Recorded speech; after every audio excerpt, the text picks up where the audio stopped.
हर हर महादेव, ओम नमः शिवाय। आइए शुरू करते हैं आज की कथा। पार्वती का नामकरण और विद्या अध्ययन। नारद का हिमवान के यहाँ जाना और पार्वती का हाथ देखकर भावी फल बताना। चिंतित हुए हिमवान को पार्वती का विवाह शिवजी के साथ करने को कहना और उनके संदेह का निवारण करना। ब्रह्मा जी कहते हैं, नारद, मैना के सामने महातेजस्विनी कन्या होकर लौकिक गति का आश्रय ले वह रोने लगी। उनका मनोहर रुदन सुनकर घर की सब स्त्रियां हर्ष से खिल उठी और बड़े वेग से प्रसन्नता पूर्वक वहां पहुंची।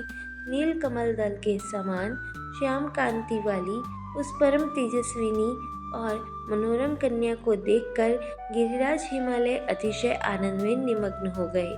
तदंतर सुंदर मुहूर्त में मुनियों के साथ हिमवान ने अपनी पुत्री के काली आदि सुखदायक नाम रखे।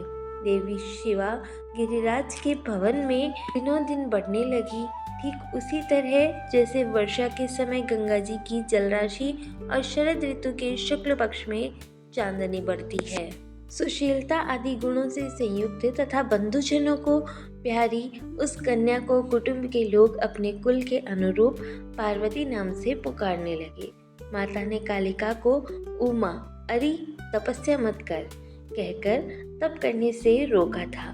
मुने इसलिए वह सुंदर मुख वाली गिरिराज नंदिनी आगे चलकर लोक में उमा के नाम से विख्यात हो गई। नारद, तदंतर जब विद्या के उपदेश का समय आया तब शिवा देवी अपने चित्त को एकाग्र करके बड़ी प्रसन्नता के साथ श्रेष्ठ गुरु से विद्या पढ़ने लगी।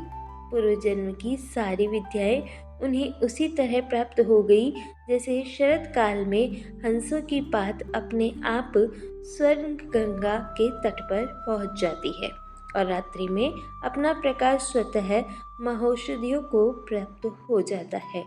मुने, इस प्रकार मैंने शिवा की किसी एक लीला का वर्णन किया है। अब अन्य लीला का वर्णन करूंगा, सुनो। एक समय की बात है, तुम भगवान शिव की प्रेरणा से प्रसन्नता पूर्वक हिमाचल के घर गए। मुने, तुम शिव तत्व के ज्ञाता और उनकी लीला के जानकारों में श्रेष्ठ हो। नारद, गिरिराज हिमालय ने तुम्हें घर पर आया देख प्रणाम करके तुम्हारी पूजा की और अपनी पुत्री को बुलाकर उससे तुम्हारे चरणों में प्रणाम करवाया। मुनीश्वर फिर स्वयं ही तुम्हें नमस्कार करके हिमाचल ने अपने सौभाग्य की सराहना की और अत्यंत मस्तक झुकाकर हाथ जोड़कर तुमसे कहा। हिमालय बोले, हे मुनि नारद, ब्रह्मपुत्रों में श्रेष्ठ ज्ञानवान प्रभु, आप सर्वज्ञ हैं और कृपा पूर्वक दूसरों के उपकार में लगे रहते हैं।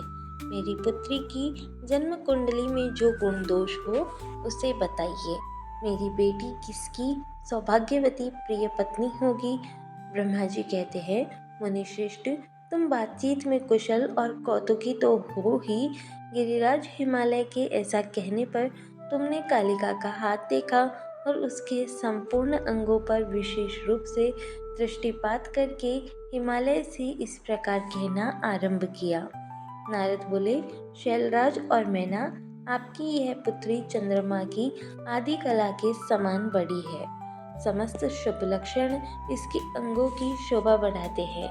यह अपने पति के लिए अत्यंत सुखदायिनी होगी और माता पिता की भी कीर्ति बढ़ाएगी। संसार के समस्त नारियों में यह परम साध्वी हो, स्वजनों को सदा महान आनंद देने वाली होगी। गिरिराज, तुम्हारी पुत्री के सब उत्तम लक्षण ही विद्यमान हैं, केवल एक रेखा विलक्षण है। उसका यथार्थ फल सुनो। इसे ऐसा पति प्राप्त होगा जो योगी, नंग धड़ंग रहने वाला, निर्गुण और निष्काम होगा। उसके न माँ होगी न बाप।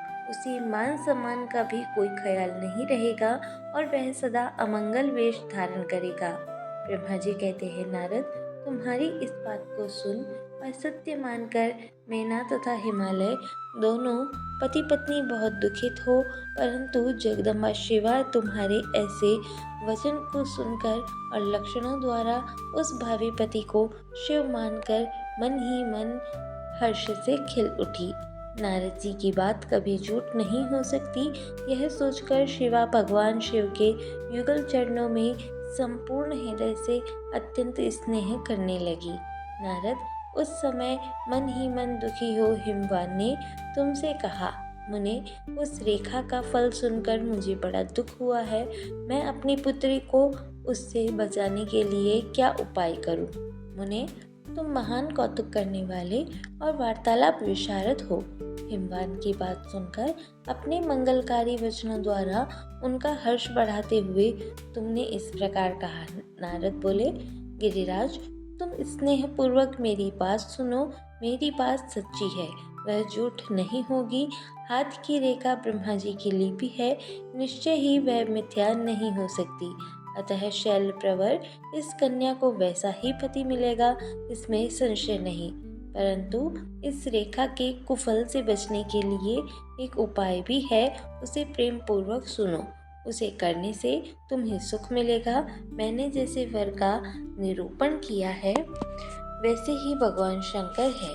वे सर्वसमर्थ हैं और लीला के लिए अनेक रूप धारण करते रहते हैं।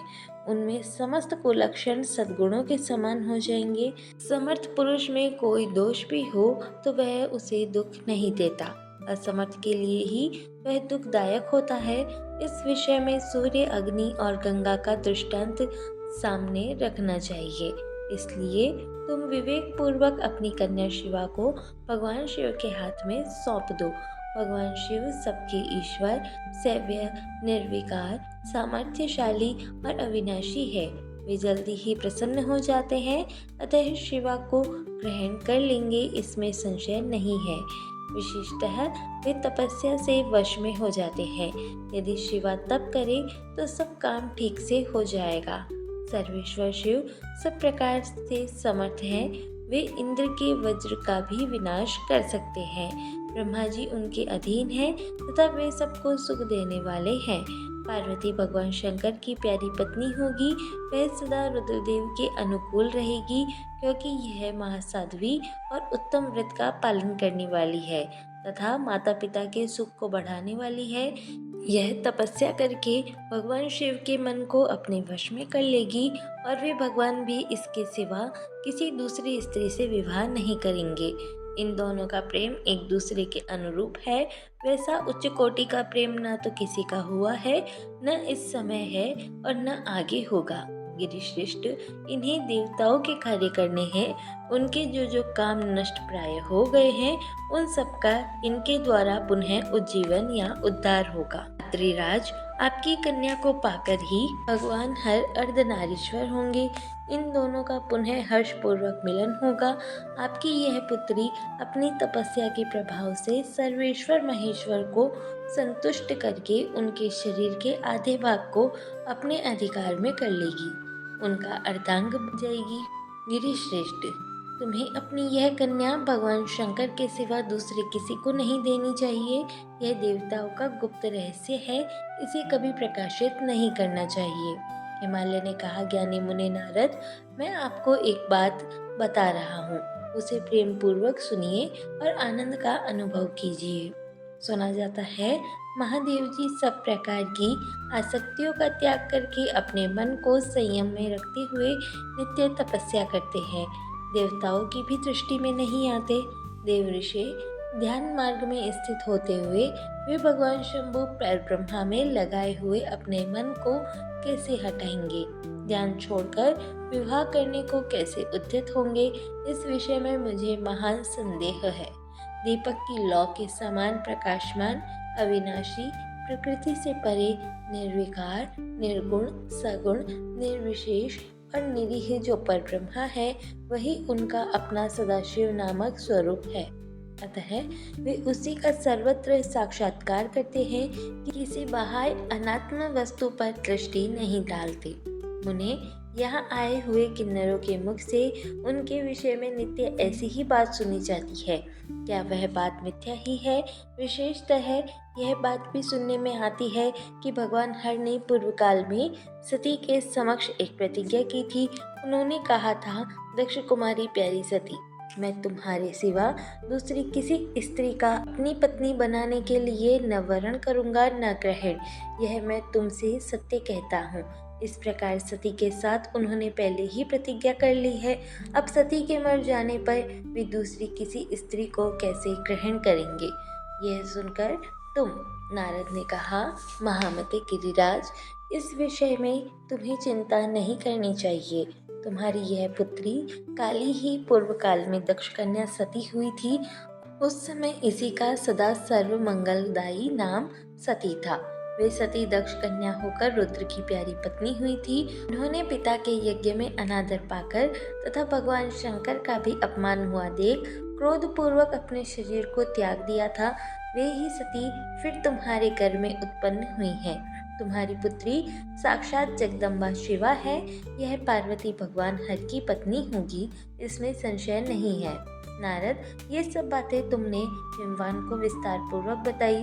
पार्वती का वह पूर्व रूप और चरित्र प्रीति को बढ़ाने वाला है। काली के उस संपूर्ण पूर्व वृतांत को तुम्हारे मुख से सुनकर हिमवान अपनी पत्नी और पुत्र के साथ तत्काल संदेह रहित हो गए। इसी तरह तुम्हारे मुख से अपनी उस पूर्व कथा को सुनकर काली ने लज्जा के मारे मस्तक झुका लिया और उसके मुख पर मंद मुस्कान की प्रभा फैल गई।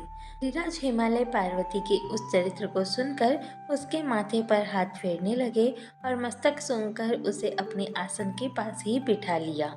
नारद, इसके पश्चात तुम उसी क्षण प्रसन्नता पूर्वक स्वर्गलोक को चले गए और गिरिराज हिमवान भी मन ही मन मनोहर आनंद युक्त हो अपने सर्व संपत्तिशाली भवन में प्रविष्ट हो गए। आशा है कि आज की ये वीडियो आपको पसंद आई होगी। वीडियो अगर पसंद आई हो तो इसे लाइक, शेयर और चैनल पर नए हो तो चैनल को सब्सक्राइब जरूर कर लीजिएगा।